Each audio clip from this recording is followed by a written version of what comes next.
अफगाणिस्तानमध्ये तर मुस्लिमेतर फारसे शिल्लकच नाहीयेत आणि हाजरा हे शिया असतात, त्यांना अफगाणिस्तान मुस्लिमच म्हणत नाही. पण बांगलादेश आणि पाकिस्तान आपल्या डोळ्यासमोर आणि गेल्या 70 हा राष्ट्राच्या दृष्टीने फार दीर्घकाळ नाही, आपल्या डोळ्यासमोर खतम झाले. तिथले हिंदू खतमच होत आलेले आहेत.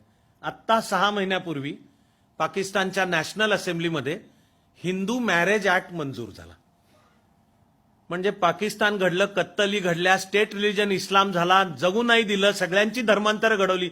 हे सगळं असून जे थोडेफार शिल्लक आहेत, आत्ता मिळाली मान्यता की हिंदू लग्नाला रीतसर कायदेशीर लग्न म्हणून. अन्यथा हिंदू लग्नांना पण मंजुरीच नव्हती, कारण पाकिस्तान हे इस्लामिक स्टेट आहे. आपल्या डोळ्यासमोर काश्मीर खोऱ्यात ते घडलंय.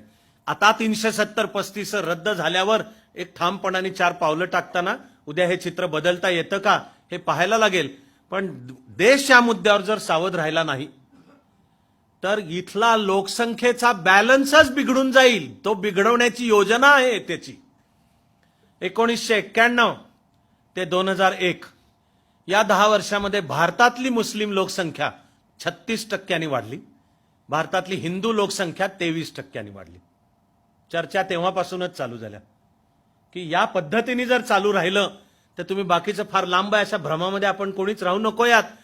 कळणाऱ्या भविष्य काळामध्ये भारतातच हिंदू अल्पसंख्याक बनतील, जे डोळ्यासमोर गेल्या 70 वर्षात आधी पाकिस्तान, बांगलादेश, तिकडे काश्मीर खोऱ्यामध्ये झालं, ते पुढल्या काही काळामध्ये इथे पण घडू शकतं. हा धोका जर देशाने लक्षात घेऊन घटनात्मक दृष्ट्या, माझं म्हणणं आहे, पावलं टाकायची ती लोकशाही आणि अर्थातच कोणाही बद्दलचा द्वेष न करता, पण अन्यथा नाही तर ते वाढून ठेवले. 2001 ते 2011 या काळामध्ये दिसून आलं की मुस्लिम लोकसंख्या 29% वाढली आहे आणि हिंदू लोकसंख्या 19. लोकसंख्या शास्त्रामध्ये त्याचा अर्थ होतो की आता हिंदू लोकसंख्या कमी होते आहे. There is a thing called replacement rate. तर रिप्लेसमेंट रेट म्हणजे स्टेडी लोकसंख्या जेवढी आहे तेवढी किती कधी राहील, तर तो आहे 2.1. लोकसंख्या वाढीचा वेग जर 2.1 असेल तर जेवढी लोकसंख्या आहे तेवढीच राहील. 2001 ते 2011 मध्ये हिंदू लोकसंख्या वाढली 19%, म्हणजे रिप्लेसमेंट रेटच्या खाली आहे, आणि मुस्लिम लोकसंख्या वाढली 29%. तरी हे जर समाजामध्ये कळलं तर त्याचे मेसेजेस त्यावेळी सत्तेत होते त्यांच्या सोयीचे नाहीत असं पसरेल म्हणून त्यावेळच्या सरकारने हे आकडे दाबायचा प्रयत्न केला. तरी ते बाहेर आलेच आणि 2014 नंतर तर अधिकृतरित्या अशा वेळी मी जे स्वतःला सेक्युलर वगैरे म्हणतात त्यांचे लेख मी वाचलेले की ते सांगतायत तरी पण बघा ना की आधीच्या 10 वर्षामध्ये मुस्लिम लोकसंख्या वाढीचा वेग 36% होता, तो आता 19 तरी टक्क्यावर आला का नाही आला. पण या पद्धतीने जर चालू राहिलं तर गणित हे आहे, भारत देश स्वतंत्र सुद्धा होताना भारतात हिंदूंची लोकसंख्या 85% होती, 70 वर्षात ती 80 वर आली, पण म्हणजे 5 कमी झाली. म्हणजे आपल्याला जर राज्यघटना टिकलेली हवी असेल, लोकशाही टिकलेली हवी असेल, तर हे जे लोकसंख्येचे बॅलन्स आहेत हे व्यवस्थित टिकून राहिले पाहिजेत. त्यामुळेच नागरिकत्व विधेयक ही तर डिफेन्सिव्हच आहे, कारण तिकडे पाकिस्तानात फार कोणी उरलेच नाहीयेत. आता जे येऊ म्हणतील तर ते 50 लाखाच्या आसपास आहेत फार तर. बांगलादेशामध्ये अजून 8%, म्हणजे साधारण 1 कोटीच्या आसपास किंवा असे येतील, एवढे आहेत. पण खतम करत आणले. 23चे 3%वर आणि इकडे बांगलादेशात 31चे 8%वर आले. ह्याच्यानंतर आहे डिफेन्सिव्ह आहे ही लढाई. भारताचं भारत पण बिलकुल स्पष्ट सांगतोय की माझ्या काळजाचा ठोका चुकतो. कालच्या हिंदूमध्ये एका बांगलादेशी, आणि इलाज नाही म्हणून मुद्दाला धरून मला सांगणं आवश्यक आहे की ती धर्मानी मुस्लिम आहे, आता अमेरिकेत असते, लेखिका आहे, तिची कादंबरी प्रसिद्ध झाली, हिंदू वृत्तपत्रामध्ये तिची मुलाखत आली. या बाई म्हणतात की बांगलादेशातले आम्ही सगळेच पूर्वी हिंदू होतो पण आता नाही, आणि त्यांना आपली हिंदू पाळंमुळं विसरायची आहेत असं त्या तिकडे म्हणतात. तो लेख हिंदूमध्ये इमाने इतबारे छापून आलेला आहे. या देशामध्ये जी हजारो वर्ष संस्कृती चालत आली, जी वेद उपनिषदांच्या पासून आहे, जी बुद्ध महावीरांनी सुद्धा समृद्ध केली, आणि जी सगळ्या मध्ययुगान संतांसकट, आणि अर्थातच शिवाजी महाराज झाले म्हणून बसलो होतो आपण इथे सगळे, तर निश्चितपणे आहे या तऱ्हेने चालू राहिलं तर देशासमोर मोठा धोका आहे.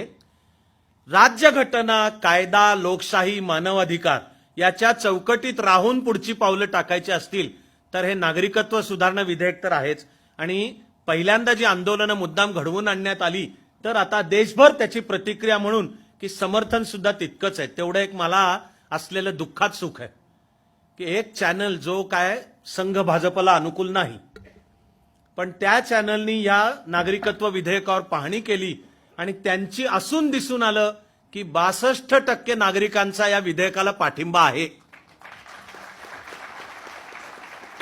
मी तुम्हाला खरोखर सांगतोय, माझा जीव भांड्यात पडला. मला प्रस्तावितच हे करायचं निश्चितपणे की याच्या नंतरचं पुढचं महत्वाचं कुठलं पाऊल असेल तर तो पाहिजे जनसंख्या नियंत्रण कानून. म्हणजे हम दो हमारे दो हे सर्वांना धर्मनिरपेक्षपणे लागू पाहिजे. आणि त्याहून अधिक मूलभूत जे भारताने 1947 सालीच करायला हवं होतं ते म्हणजे समान नागरी कायदा.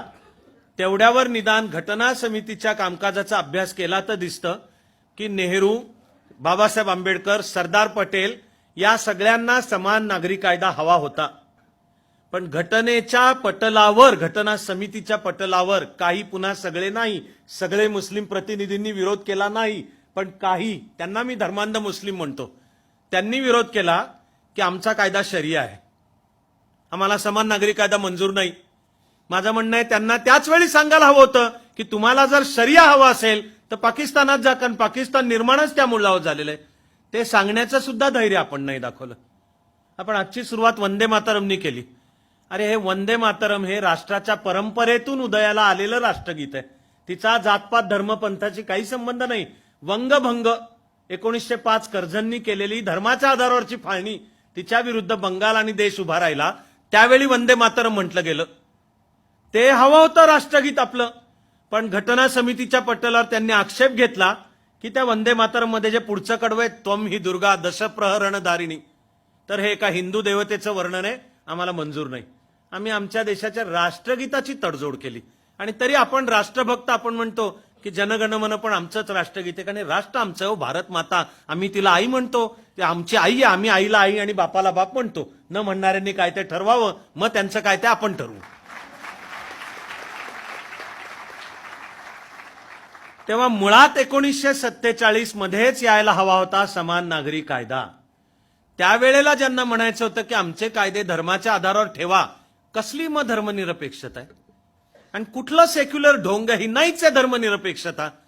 तर त्यांना त्यावेळीच मग सांगायला हवं होतं की तुम्हाला तसं हवं असेल तर तिकडे मग जा पाकिस्तानात, तिकडे शरिया आहे, किंवा सौदी अरेबिया घ्यायला तयार असेल तर जा. ते घेणार नाही, ते एकालाही पाऊल टाकू देणार नाही तिकडे. भारतात राहायचं असेल तर सर्व भारतीयांना एक समान असलेला कायदा लागू झाला पाहिजे. तेव्हा देशामध्ये लवकरात लवकर, इनफॅक्ट आता जागृती होईल त्या जागृतीचा प्रवास समान नागरी कायदा येऊन या आधुनिक भारताची ताकद वाढणे आणि जगामध्ये एक योग्य महासत्ता म्हणून आपण उभे राहणे, इकडे वाटचाल व्हायला पाहिजे. आपण सगळे त्याच्यासाठी काम करूयात एवढीच प्रार्थना करतो आणि निरोप घेतो.